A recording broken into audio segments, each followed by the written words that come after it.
Madame le maire, chers collègues, nous sommes très favorables à cette mission parce que la crise sanitaire touche de nombreux Lillois sur le plan de la santé comme de l'emploi, de la solidarité, du pouvoir d'achat, bien sûr.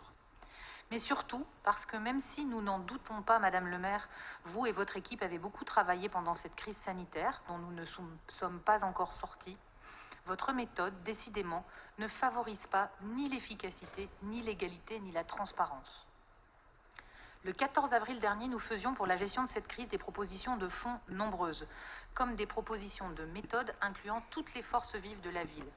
Nous proposions que toutes les actions entreprises par la mairie, ainsi que les nouvelles propositions, soient mesurées et évaluées régulièrement au sein d'un comité de suivi de crise sanitaire, paritaire, avec les groupes politiques des élus, les agents municipaux et les syndicats de la ville. C'était dans notre lettre.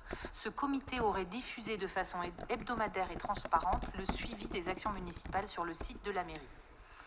Sur le modèle de la Convention nationale pour le climat, qui à l'époque en séance plénière s'était tenue en digital, nous avions proposé une séance en format digital avec l'ensemble des 61 élus du conseil municipal pour faire émerger des premières propositions, une séance avec les membres volontaires du conseil communal de concertation dont il a été rappelé tout à l'heure l'utilité pour nos débats démocratiques, et une séance avec les habitants volontaires sur le modèle de la plateforme du budget participatif qui est une réussite. Malheureusement, vos oreilles sont restées insensibles à nos appels et vous avez géré seul, avec ce que vous appelez une cellule de crise, quelques adjoints en charge autour de vous, pensant savoir mieux qu'avec l'intelligence collective que nous aurions tous ensemble pu produire. Vous avez choisi de tenir uniquement une réunion d'information hebdomadaire des présidents de groupe pour vous servir de caution morale et ne pas vous encombrer de l'avis des autres.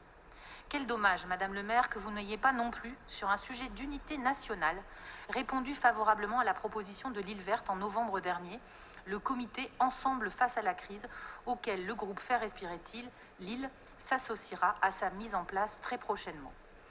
À ce moment-là, nous nous exprimions sans équivoque, toutes les forces et l'énergie que nous avons, nous les mettrons au service du positif, de la solidarité, et non sur la contestation permanente sur cette crise. Seulement là, il faut dire que vous ne nous laissez pas ce choix de construire avec vous, comme vous l'avez fait par exemple pour le règlement intérieur du conseil municipal, et que le seul choix qui nous reste sur la gestion de la crise, c'est d'agir à notre niveau, d'être vigilant sur vos actions et de critiquer quand c'est nécessaire. Cette nécessaire vigilance me permet de revenir sur l'une des actions récentes de votre adjoint Jacques Richir, qui a décidé la contrainte plutôt comme le dialogue que le dialogue, comme ça lui arrive souvent. Encore un souci de méthode, mais finalement aussi d'efficacité. Je parle de la demande des pharmacies lilloises d'installer des tentes devant les officines pour y réaliser les tests rapides antigéniques en 15 minutes pour les personnes non prioritaires.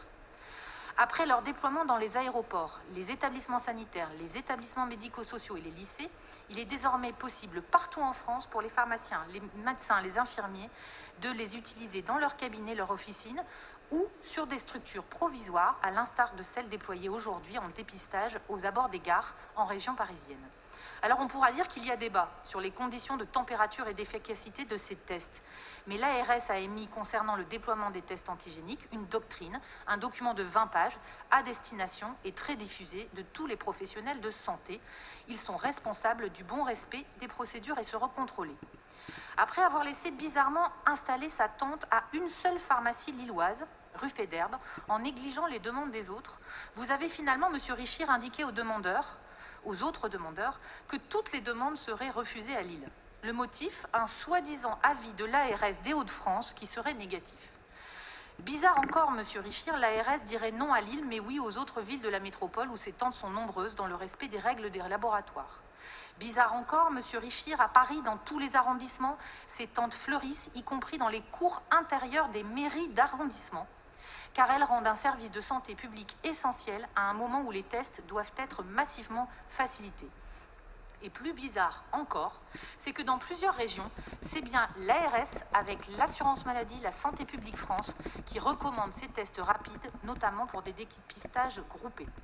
Alors, pourquoi pas à Lille?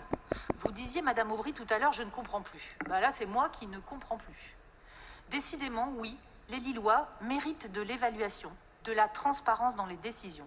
Une mission d'évaluation de la gestion de cette crise par l'équipe de la majorité lilloise est plus que jamais nécessaire. C'est la raison pour laquelle nous avons décidé sans hésitation de voter la création de cette mission. Je vous remercie.